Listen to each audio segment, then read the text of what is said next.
전기차 시대가 본격 문을 열면서 수명이 다한 배터리를 재활용하는 산업이 새로운 유망 산업으로 떠오르고 있습니다. LG 에너지 솔루션이나 SK 이노베이션 같은 배터리 기업들도 최근 이 시장 진출을 본격화하는 모습입니다. 송민아 기자입니다. 제 뒤로 보이는 차는 테슬라의 대표 전기차 모델 S입니다.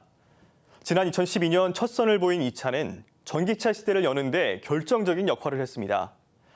국내에서는 2014년만 하더라도 2,700여 대에 불과하던 전기차가 지난해에는 13만 5천여 대로 50배 넘게 증가했습니다.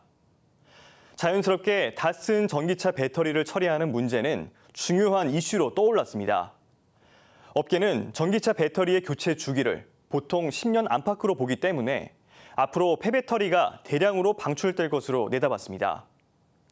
10년도 안 돼 8만 개가 넘는 배터리가 쌓일 것이라는 우려도 나옵니다. 업계는 그러나 이 같은 상황을 오히려 기회로 보고 있습니다.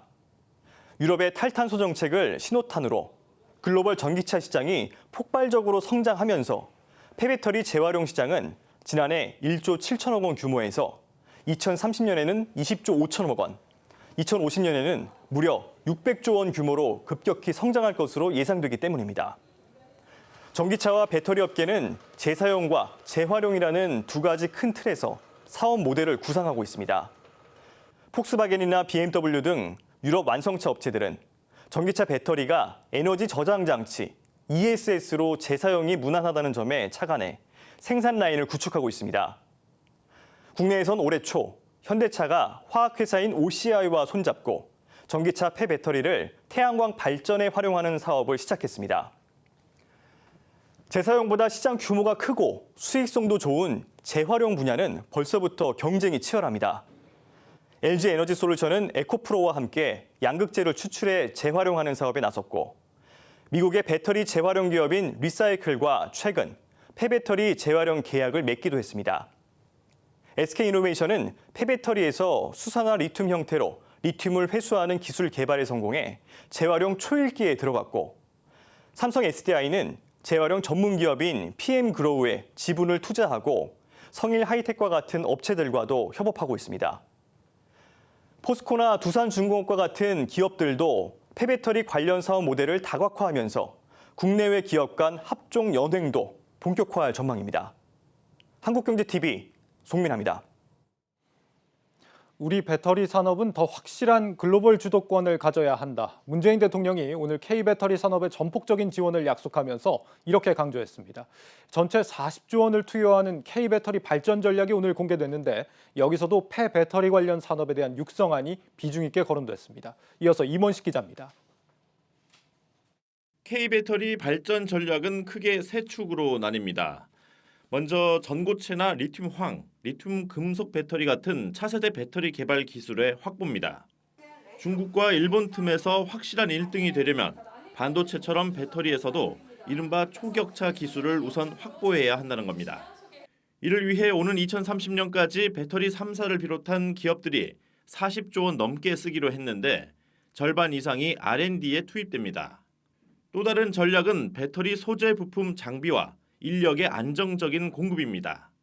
특히 흑연과 코발트, 니켈 등 광물 자원부터 파우치와 바인더, 연신, 코팅 장비까지 배터리 소부장 상당 부분을 수입에 의존하고 있는 만큼 국내 기업 육성이 시급하다는 진단입니다.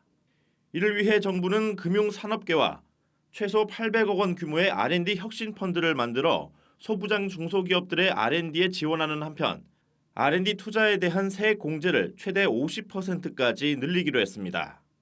또 대학 내 전공 설치 등을 통해 석 박사급 150명을 포함해 연간 1,100명 이상 양성의 인력 문제도 해결하겠다는 계획입니다.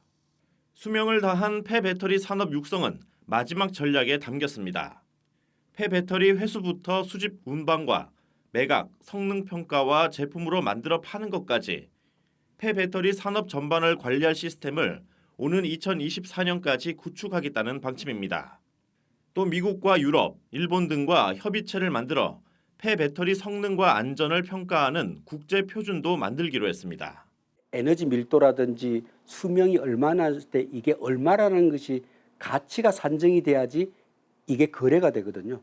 두 번째는 사용 후 2차 전지를 다시 사용해도 안전한지를 제3자가 뭔가 보증을 해줘야 됩니다. 그래서 전기용품 안전관리법 개정을 통해서 전문기관이 평가를 해서 안전성을 담보를 하고 이를 소비자들이 믿고 사용할 수 있는 폐배터리 산업을 키우기 위한 이러한 제도적 장치 외에 극복해야 할 과제도 있습니다. 단순히 배터리 소재 추출을 통한 재사용부터 ESS 등 제품 개발을 위한 재활용이 제대로 이루어지려면 폐배터리를 대량으로 확보할 수 있어야 함은 물론 지금의 협소한 국내 시장을 키우기 위한 정부 차원의 방책이 필요하다는 목소리입니다. 글쎄요, 가장 고민되는 부분은 일단 국내에서 요 관련된 부분을 사업화하기에 국내 캐파가 좀 적다라는 거고요. 대부분 해외에서 지금 큰 규모로 짓고 있기 때문에 각 회사들도 보통은 지금은 이제 해외 업체랑 제휴하는 형태로서 많이 기술을 도입을 하고 있는데 이런 것도 또 해외에다 의존하기는 좀 어렵지 않겠습니까? 그래서 자체 기술 개발.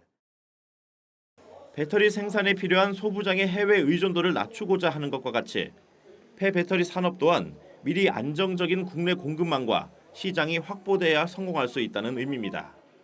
한국경제TV 임원식입니다.